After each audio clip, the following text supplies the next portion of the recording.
A couple of years ago, we released a video talking about whether or not you should bid on your competitors' brand names. Now, if you're interested in that, you can check out this video right here. But one of the other questions we get almost, if not more frequently than the competitors' questions, is should I bid on my own brand name?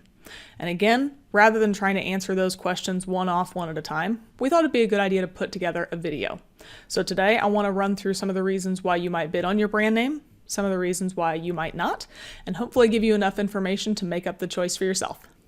I'm going to start off talking about reasons why you should not bid on your brand name, or some of the reasons that people bring up to me when they're arguing that you shouldn't bid on your own brand name. First of all, the list for why you shouldn't is a little bit shorter, and spoiler alert, by the end of this video, I think you'll know where I come down on this topic. So I wanted to start with the negatives list. The first consideration is that brand adds extra spend to the campaigns. As you can see here, this is performance from an actual account that we use, and running a brand campaign added an additional $12,000, almost $13,000 in ad spend for the account on just the brand name alone. On the grand scheme of things, that's a little under 10% of the spend for the account, and if you're tight on budget, it might feel like you need to reallocate that brand spend into non-brand campaigns where you're going to be targeting people who aren't already looking for your brand. The second argument is that it's hard to justify if you don't have any competition. If your Auction Insights report looks like this, where over the past 30 days, you are the only brand that is showing up that has impression share. You can see in the bottom right, there's one line item of 1, and there's just nobody else bidding on your terms. It might feel a little bit silly to bid on your brand keywords because nobody else is there in the first place. And if your organic listings are doing well enough, you should be showing up at the top of the page already. And that brings us back to the previous performance chart that we saw before, but it's a slightly different take on the argument. I hear this all the time. Those people we're going to convert anyway. We don't need to spend on them. We don't have any competition. They were already going to convert. So why would we spend additional money trying to generate people who already know our brand name, who are already coming through the funnel? As you can see in the screenshot, the click-through rate is way higher, the conversion rate is a little bit higher, and the cost per lead is lower. The argument many people have is that this was already going to happen, and instead of generating these leads through the organic search, we paid $12,000 to generate them through paid.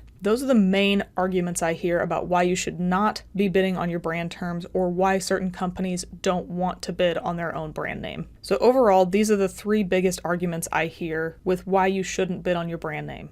It costs extra money. If we don't have any competition, why should we do it? And these people are already aware of our brand, so they were going to convert anyway. There's no reason to do this. But now let's get to the flip side of the coin. And again, you'll probably realize this is where I come down on this argument. Let's start talking about the reasons why you should bid on your brand name and what the benefits are of doing so. The first is so you can protect your brand name. If you do have competition, like Nike Shoes does here, it can be a really good idea to bid on your own brand name to make sure that you show up first in the paid listings. If Nike wasn't advertising here, Finish Line and JD Sports would be populating those top spots, potentially stealing some of the traffic. Now this example might not be perfect because Finish Line and JD Sports are effectively retailers of Nike, but I will guarantee you that Nike makes more of a profit on their shoes if they sell them on their own site. So even though these other brands are retailers for them, their margins are going to be better if they sell them from their own website. So if you want to make sure that you are always showing up in the top spot, it's a good idea to bid on your brand name and make sure that you own that space. Here's an example of a brand that is not owning their space because it doesn't look like they're running ads, and that's Zoho CRM. This is some software that we've seen a lot of customers use. It can be a great tool, but in this specific search engine results page, they are getting outbid and outranked by Freshworks, Pipedrive, and Yext. Their brand is the 4th listing on the page because they are not running any sort of paid ads, even though they have the knowledge graph off to the right. I would also argue that the ad copy that these 3 brands are doing are pretty strong. The first is saying that Freshworks or Fresh Sales is doing really well against the competition. They're pretty proud of that. Pipedrive also wants you to look at their CRM compared to Zoho. They've got some site links down below. And then Yext is saying that you can start a free trial. If you go to the organic listing for Zoho down at the bottom, it's just the basic information that's on the website. There's not a good call to action there. You're not trying to call out any competitors, anything like that. So this listing might get lost and you might lose some of your potential customers to these additional brands because their ad copy is compelling. The next benefit is that you get to control messaging. I talked about that a little bit on the Zoho page where that ad copy wasn't as appealing as the ads. But even if you don't have somebody else bidding on your brand terms, like this HubSpot example here, you can see the very big difference in the ad listing versus the organic listing for HubSpot. With the ad listing as well as the organic, it is clear that this is CRM software or a CRM platform, but the organic listing then just says the brand name, whereas the ad talks about a benefit. You can increase your leads. And then even though both of them have 4 additional site links, the ad has the expanded versions, whereas the organic one is only a small amount. And the ad has a little bit better curated set of links, in my opinion, in terms of trying to give people the information they might need and then help them convert down into a free trial. You can get certified on the first one. On the third site link, you can see all of their free marketing resources. You can find the pricing information that you would need on the second link. And then the very last one is a call to action to get you to sign up for a free trial. On the organic page, you only have additional product pages on the site. You're not really helping the user take the next step, other than just telling them the names of your products and giving them the option to learn more about them. And that leads us into the next benefit, which is that you can control your calls to action better with a brand campaign than you can with just your organic listing. I'm using our own brand here because we're not running any ads, but we also don't have anybody showing up yet. You can see here that the Paid Media Pros, we own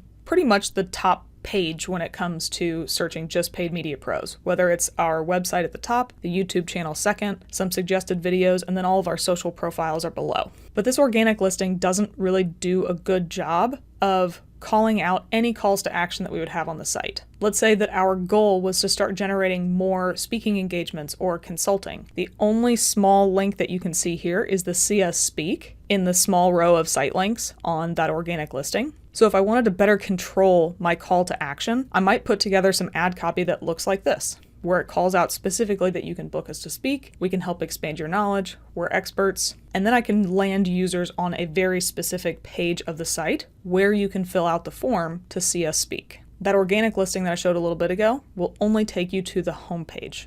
So not only can you make sure that you've controlled your messaging, you can control your calls to action and send a user to a conversion rate optimized landing page to get better performance out of those users. The next benefit for brand campaigns is that they usually have lower cost traffic and better performing users. This is due to a couple of factors. Typically, you don't have lots of competition on your brand name, especially not in the way that you would on a non-brand term. Second, as one of the arguments that we already saw against using brand bidding, these users are a little further down the funnel. They're probably more likely to convert than somebody bidding on non-brand. The 3 lines that I have highlighted here are all brand campaigns. As you can see, the cost per click is relatively low. The cost per conversion is low. The impression share and conversion value divided by cost are pretty high, and the cost per conversion is low compared to the other campaigns in the account. Now, that doesn't mean that there's not outliers where the performance is better on some metrics for non-brand than it is for brand, but if we look on the whole, we can see that click-through rate for brand campaigns is way higher than non-brand. Cost per click is quite a bit lower, so is cost per conversion, and the conversion rate is only a tick higher, but it ends up resulting in much better performance. So overall, even though you're spending an additional $12,000 to $13,000, you are generating quite a number of conversions for a much lower cost per conversion